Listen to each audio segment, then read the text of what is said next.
go home. That's it. Christianity has been misused for hundreds of years to keep your people in subjugation. And I'm speaking now a reality that the history books do not record, but history does. Christianity was used because if I said, okay, you don't believe the way I believe, and Christianity is the best way to believe, so I'm going to take you, and it's going to be for your own good, honey. It's going to be for your own good. I'm going to take you, and I'm going to tear away everything about you, and just keep your hands and your feet, because they can help me getting off. But I'm going to do this for your own good, because I'm going to give you a God. Now, what does that God look like? The reality of it is when he came here, he didn't look like me. So what am I going to do about that? I'm going to make him look like me.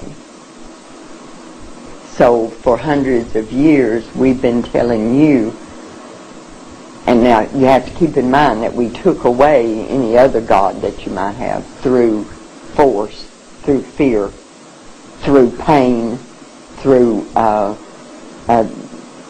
any means necessary. So now I'm going to give you a God, but I'm going to do that in a way that is going to further me. So I'm going to give you a God that looks like me, so that when you bow down to that God, you're bowing down to me. And because I wasn't hearing these things, because the Bible tells us what Jesus looked like when he walked here. The Bible tells us what he's going to look like when he comes back. We have taken that and changed it. Do you remember when Jesus went to Egypt? He hid in Egypt. The people in Egypt, honey, they're not white people. How could he hide there? See, so that we've done that. We've given your people a God that looks like me, so that you don't have any qualm about bowing down to me. See, because this is the image of God. I don't know of any sin that we've committed that's greater than that one. And we did it with the Bible in our hands when we were beating your ancestors for looking at us eye to eye.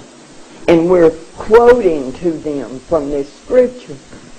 Even if we allowed them to have their own ministers, which there wasn't any of because we didn't allow them to read. But if we said, okay, you can have your church. This is my plantation. I'm going to do what I want with it. You can have your church. But then spies were sent. And those spies would stand outside the church, and that man would be beaten, perhaps killed, if he preached anything other than 3 sermons. And those 3 sermons were turn the other cheek, obey your master, and it's going to get better one of these days. God's going to take care of all of it. You're going to be in a happy, happy land. So put up with what you're putting up with now. And we made your people preach that to your people. And it's still being done. It's still being done.